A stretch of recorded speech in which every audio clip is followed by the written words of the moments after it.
विनायक दामोदर सावरकर। वीर सावरकर का जन्म 28 मई 1883 को नासिक के भगूर गांव में एक ब्राह्मण परिवार में हुआ था। उनके पिताजी का नाम दामोदर पंत सावरकर था, जो कि गांव के प्रतिष्ठित व्यक्तियों में जाने जाते थे, तथा उनकी माताजी का नाम राधाबाई था। जब विनायक 9 साल के थे तभी उनकी माताजी का देहांत हो गया था। उनके और 3 भाई बहन थे, जिनमें से 2 भाई गणेश और नारायण दामोदर सावरकर तथा एक बहन नैनाबाई थीं। वीर सावरकर भाषाविद, बुद्धिवादी, कवि, अप्रतिम क्रांतिकारी, दृढ़ राजनेता, समर्पित समाज सुधारक, दार्शनिक, द्रष्टा, महान कवि और महान इतिहासकार और ओजस्वी आदि वक्ता थे। उन्होंने अनेक ग्रंथों की रचना की, जिनमें भारतीय स्वातंत्र्य युद्ध, मेरा आजीवन कारावास और अंडमान की प्रतिध्वनियां अधिक प्रसिद्ध हैं। वे अखिल भारत हिंदू महासभा के 6 बार राष्ट्रीय अध्यक्ष चुने गए थे। 1937 में वे हिंदू महासभा के अध्यक्ष चुने गए थे और 1938 में उन्होंने हिंदू महासभा को राजनीतिक दल घोषित किया था। वीर सावरकर को बचपन से ही हिंदू शब्द से बेहद लगाव था। ऐसा भी कहा जाता है कि वीर सावरकर 20वीं शताब्दी के सबसे बड़े हिंदूवादी रहे। वीर सावरकर से प्रेरित लोगों की सूची में कई स्वतंत्रता सेनानी शामिल हैं। वीर सावरकर नेताजी सुभाष चंद्र बोस, खुदीराम बोस, चंद्रशेखर आजाद, भगत सिंह, सुखदेव, राजगुरु जैसे अनेक महापुरुषों के प्रेरणास्रोत थे। गांधी जी ने 22 अगस्त 1921 से विदेशी वस्त्रों का बहिष्कार कर उनकी होली जलाई और स्वदेशी का नारा बुलंद किया। गांधी जी को यह प्रेरणा वीर सावरकर से ही मिली थी। 1904 में वीर सावरकर ने अभिनव भारत नामक क्रांतिकारी संगठन की स्थापना की। 1905 में बंगाल विभाजन के बाद वीर सावरकर ने पुणे में विदेशी कपड़ों की होली जलाई। इस घटना से प्रेरित होकर गांधी जी ने 22 अगस्त 1921 से विदेशी कपड़ों का बहिष्कार कर होली जलाई। वीर सावरकर को बाल गंगाधर तिलक के अनुमोदन पर 1906 में श्यामजी कृष्ण वर्मा छात्रवृत्ति मिली। इंडियन सोशियोलॉजिस्ट और तलवार नामक पत्रिकाओं में उनके अनेक लेख प्रकाशित हुए, जो बाद में कलकत्ता के युगांतर पत्र में भी छपे। सावरकर रूसी क्रांतिकारियों से ज्यादा प्रभावित थे। 10 मई 1907 को इन्होंने इंडिया हाउस, लंदन में प्रथम भारतीय स्वतंत्रता संग्राम की स्वर्ण जयंती मनाई। इस अवसर पर विनायक सावरकर ने अपने ओजस्वी भाषण में प्रमाणों सहित 1857 के संग्राम को गदर नहीं अपितु भारत के स्वातंत्र्य का प्रथम संग्राम सिद्ध किया। जून 1908 में इनकी पुस्तक the Indian war of independence 1857 तैयार हो गई, परंतु इसके मुद्रण की समस्या आई। इसके लिए लंदन से लेकर पेरिस और जर्मनी तक प्रयास किए गए, किंतु वे सभी प्रयास असफल रहे। बाद में यह पुस्तक किसी प्रकार गुप्त रूप से हॉलैंड से प्रकाशित हुई और इसकी प्रतियां फ्रांस पहुंचाई गईं। इस पुस्तक में सावरकर ने 1857 के सिपाही विद्रोह को ब्रिटिश सरकार के खिलाफ स्वतंत्रता की पहली लड़ाई बताया। मई 1909 में इन्होंने लंदन से वकालत की परीक्षा उत्तीर्ण की, परंतु उन्हें वहां वकालत करने की अनुमति नहीं मिली। इस पुस्तक को सावरकर जी ने पीक वीक पेपर्स के नाम से भारत पहुंचाई थी। सावरकर ने लंदन के ग्रेज इन लॉ कॉलेज में प्रवेश लेने के बाद इंडिया हाउस में रहना आरंभ कर दिया था। इंडिया हाउस उस समय राजनीतिक गतिविधियों का केंद्र था, जिसे श्यामा प्रसाद मुखर्जी चला रहे थे। सावरकर ने फ्री इंडिया सोसाइटी का निर्माण किया, जिससे वो अपने साथी भारतीय छात्रों को स्वतंत्रता के लिए लड़ने को प्रेरित करते थे। उन्होंने इस बारे में भी गहन अध्ययन किया कि अंग्रेजों को किस तरह जड़ से उखाड़ा जा सकता है। लंदन में रहते हुए उनकी मुलाकात लाला हरदयाल से हुई, जो उन दिनों इंडिया हाउस की देखरेख करते थे। सावरकर ने अपने मित्रों को बम बनाना और गुरिल्ला पद्धति से युद्ध करने की कला सिखाई। 1909 में सावरकर के मित्र और अनुयायी मदनलाल ढींगरा ने एक सार्वजनिक बैठक में अंग्रेज अफसर करजन की हत्या कर दी। ढींगरा के इस काम से भारत और ब्रिटेन में क्रांतिकारी गतिविधियां बढ़ गई। सावरकर ने ढींगरा को राजनीतिक और कानूनी सहयोग दिया, लेकिन बाद में अंग्रेज सरकार ने एक गुप्त और प्रतिबंधित परीक्षण कर ढींगरा को मौत की सजा सुना दी, जिससे लंदन में रहने वाले भारतीय छात्र भड़क गए। सावरकर ने ढींगरा को एक देशभक्त बताकर क्रांतिकारी विद्रोह को और उग्र कर दिया था। सावरकर की गतिविधियों को देखते हुए अंग्रेज सरकार ने हत्या की योजना में शामिल होने और पिस्तौलें भारत भेजने के जुर्म में फंसा दिया, जिसके बाद सावरकर को गिरफ्तार कर लिया गया। अब सावरकर को आगे के अभियोग के लिए भारत ले जाने का विचार किया गया।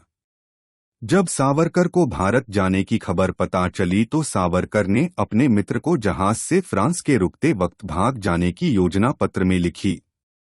13 मई 1910 को पेरिस से लंदन पहुंचने पर उन्हें गिरफ्तार कर लिया गया, परंतु 8 जुलाई 1910 को MS मोरिया नामक जहाज से भारत ले जाते हुए फ्रांस के मार्सलीज बंदरगाह के समीप जहाज से वे समुद्र में कूदकर भाग निकले, लेकिन मित्र को आने में देर होने की वजह से उन्हें फिर से गिरफ्तार कर लिया गया। सावरकर की गिरफ्तारी से फ्रेंच सरकार ने ब्रिटिश सरकार का विरोध किया।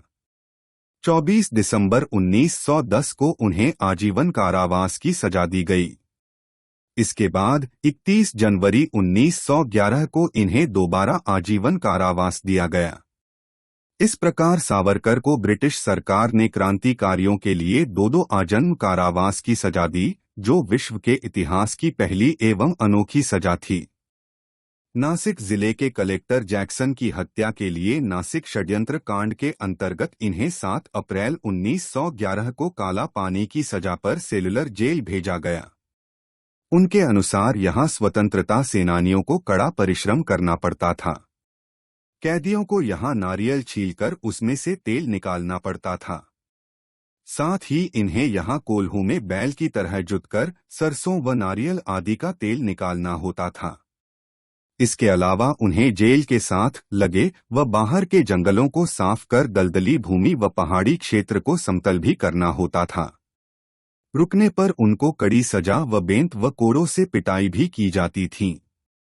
इतने पर भी उन्हें भरपेट खाना भी नहीं दिया जाता था। सावरकर 4 जुलाई 1911 से 21 मई 1921 तक पोर्ट ब्लेयर की जेल में रहे।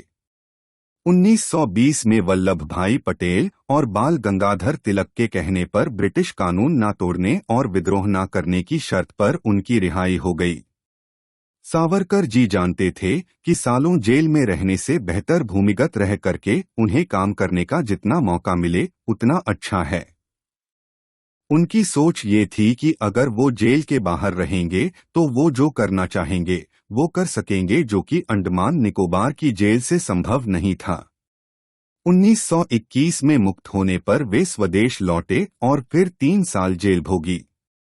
जेल में उन्होंने हिंदुत्व पर शोध ग्रंथ लिखा। मार्च 1925 में उनकी भेंट राष्ट्रीय स्वयंसेवक संघ के संस्थापक डॉ हेडगेवार से हुई। 1931 में इनके प्रयासों से बंबई में पतित पावन मंदिर की स्थापना हुई, जो सभी हिंदुओं के लिए समान रूप से खुला था।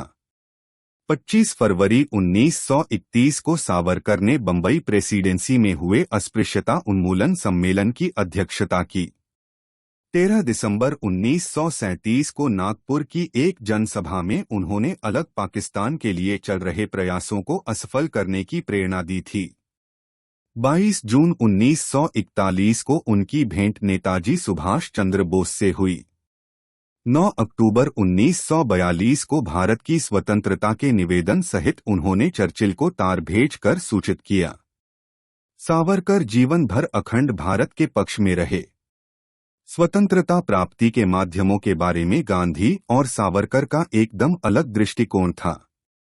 1947 में इन्होंने भारत विभाजन का विरोध किया।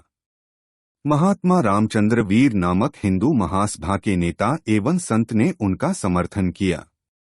हिंदू राष्ट्र की राजनीतिक विचारधारा को विकसित करने का बहुत बड़ा श्रेय सावरकर को जाता है। उनकी इस विचारधारा के कारण आजादी के बाद की सरकारों ने उन्हें वह महत्व नहीं दिया जिसके वे वास्तविक हकदार थे। 15 अगस्त 1947 को उन्होंने सावरकर सदांतों में भारतीय तिरंगा एवं भगवा दो ध्वजारोहण किए। इस अवसर पर प्रतिक्रिया व्यक्त करते हुए उन्होंने पत्रकारों से कहा कि मुझे स्वराज्य प्राप्ति की खुशी है, परंतु वह खंडित है, इसका दुख है।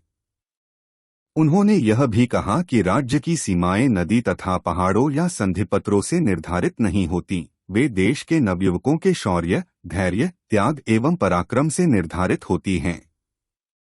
गांधी जी के हत्या में सावरकर के सहयोगी होने का आरोप लगा, जो सिद्ध नहीं हो सका।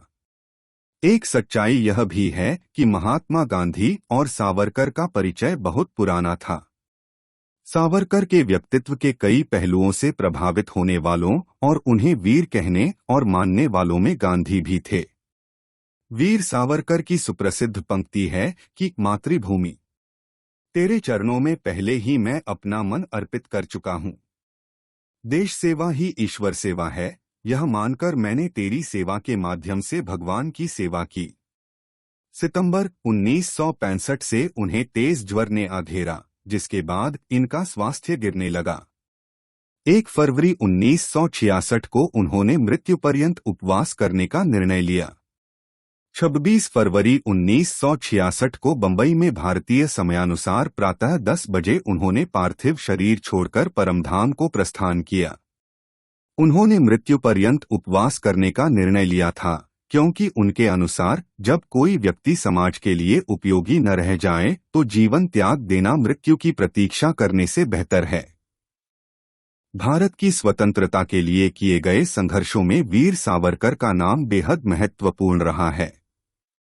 महान देशभक्त और क्रांतिकारी सावरकर ने अपना संपूर्ण जीवन देश के लिए समर्पित कर दिया। अपने राष्ट्रवादी विचारों से जहां सावरकर देश को स्वतंत्र कराने के लिए निरंतर संघर्ष करते रहे, वहीं दूसरी ओर देश की स्वतंत्रता के बाद भी उनका जीवन संघर्षों से घिरा रहा। सावरकर भारत के पहले व्यक्ति थे जिन्हें अपने विचारों के कारण बैरिस्टर की डिग्री खोनी पड़ी। सावरकर पहले भारतीय थे जिन्होंने पूर्ण स्वतंत्रता की मांग की। सावरकर पहले ऐसे भारतीय व्यक्ति थे जिन्होंने ब्रिटिश साम्राज्य के केंद्र लंदन में उसके विरुद्ध क्रांतिकारी आंदोलन संगठित किया था। सावरकर भारत के पहले व्यक्ति थे जिन्होंने सन 1905 के बंगभंग के बाद सन 1906 में स्वदेशी का नारा दिया, विदेशी कपड़ों की होली जलाई थी। सावरकर भारत के पहले व्यक्ति थे जिन्होंने सन 1857 की लड़ाई को भारत का स्वाधीनता संग्राम बताते हुए लगभग 1000 पृष्ठों का इतिहास 1907 में लिखा। सावरकर भारत के पहले और दुनिया के एकमात्र लेखक थे जिनकी किताब को प्रकाशित होने के पहले ही ब्रिटिश और ब्रिटिश साम्राज्य की सरकारों ने प्रतिबंधित कर दिया था। सावरकर दुनिया के पहले राजनीतिक कैदी थे जिनका मामला हेग के अंतर्राष्ट्रीय न्यायालय में चला था। सावरकर पहले भारतीय राजनीतिक कैदी थे जिसने एक अछूत को मंदिर का पुजारी बनाया था। सावरकर ने ही वह पहला भारतीय झंडा बनाया था जिसे जर्मनी में 1907 की अंतर्राष्ट्रीय सोशलिस्ट कांग्रेस कामा ने फहराया था। सावरकर वे पहले कवि थे जिसने कलमकागज के बिना जेल की दीवारों पर पत्थर के टुकड़ों से कविताएं लिखीं। कहा जाता है उन्होंने अपनी रची 10,000 से भी अधिक पंक्तियों को प्राचीन वैदिक साधना के अनुरूप वर्षों स्मृति में सुरक्षित रखा, जब तक वह किसी न किसी तरह देशवासियों तक नहीं पहुंच गई। वे प्रथम क्रांतिकारी थे जिन पर स्वतंत्र भारत की सरकार ने झूठा मुकदमा चलाया और बाद में निर्दोष साबित होने पर माफी मांगी। इस प्रकार से महान देशभक्त और क्रांतिकारी सावरकर ने अपना संपूर्ण जीवन देश के लिए समर्पित कर दिया। अपने राष्ट्रवादी विचारों से जहां सावरकर देश को स्वतंत्र कराने के लिए निरंतर संघर्ष करते रहे, वहीं दूसरी ओर देश की स्वतंत्रता के बाद भी उनका जीवन संघर्षों से घिरा रहा। वीर सावरकर गांधी जी, नेताजी सुभाष चंद्र बोस, खुदीराम बोस, चंद्रशेखर आजाद, भगत सिंह, सुखदेव, राजगुरु जैसे अनेक महापुरुषों के प्रेरणास्रोत थे। गांधी जी और कांग्रेस का पूर्ण स्वतंत्रता का विचार वीर सावरकर से ही प्रेरित होकर लिया गया था। भगत सिंह ने सावरकर की किताब 1857 का स्वातंत्र्य समर का अंग्रेजी अनुवाद प्रकाशित किया था और क्रांतिकारियों में इसका प्रचार किया था। भगत सिंह के अनुसार सावरकर की रचना 1857 का स्वातंत्र्य समर क्रांतिकारियों के लिए भगवद गीता समान था। ऐसे महान क्रांतिकारी के बलिदानों को अनदेखा करते हुए कई लोग, खासकर राहुल गांधी और कांग्रेस, सावरकर के माफीनामों को आगे करके उनको कायर कहकर अपमानित करते हैं। मैं यहाँ पर आपको 2 वीडियो क्लिप्स दिखाना चाहता हूँ, जिनमें राहुल गांधी के अपमानित शब्दों को आप देखिए। भाइयों और बहनों, मेरा नाम राहुल सावरकर नहीं है, मेरा नाम राहुल गांधी है। मैं सच्चाई के लिए कभी माफी नहीं मांगूंगा, मर जाऊंगा मगर माफी नहीं मांगूंगा, और ना कोई कांग्रेस वाला माफी मांगेगा। मैंने सिर्फ एक बात कही, गांधी हमारे हैं, सावरकर आपके। क्या इसमें कोई गलत बात कही मैंने? क्या सावरकर आपके नहीं है? क्या आपने उनको उठा के फेंक दिया? क्या सावरकर को आपने फेंक दिया, उठा के फेंक दिया? अरे जवाब दीजिए, सावरकर को आपने फेंक दिया क्या? उठा के फेंक दिया, बाहर कर दिया? क्योंकि अगर आपने किया तो बहुत अच्छा किया। तो आज हम सब वीर सावरकर के अपमान के भागीदार हैं। हम राहुल गांधी जैसे लोगों को महत्व देते हैं। ऐसे व्यक्ति पर टिप्पणी की जाती है जिन्होंने अपने समय में कई सारे क्रांतिकारियों के हृदय में एक अलग जगह बनाई है, जिनके लिए मार्गदर्शन का कार्य किया है।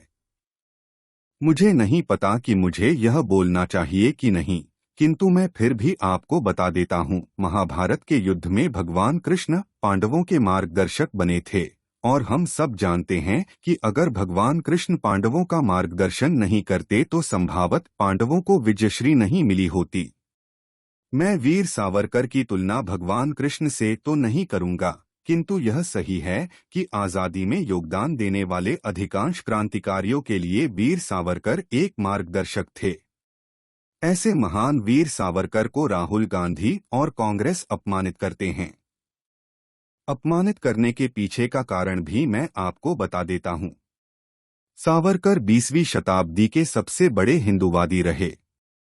विनायक दामोदर सावरकर को बचपन से ही हिंदू शब्द से बेहद लगाव था। सावरकर ने जीवन भर हिंदी और भारत के लिए ही काम किया। सावरकर को 6 बार अखिल भारतीय हिंदू महासभा का राष्ट्रीय अध्यक्ष चुना गया। 1937 में उन्हें हिंदू महासभा का अध्यक्ष चुना गया, जिसके बाद 1938 में हिंदू महासभा को राजनीतिक दल घोषित कर दिया गया। हिंदू राष्ट्र की राजनीतिक विचारधारा को विकसित करने का बहुत बड़ा श्रेय सावरकर को जाता है।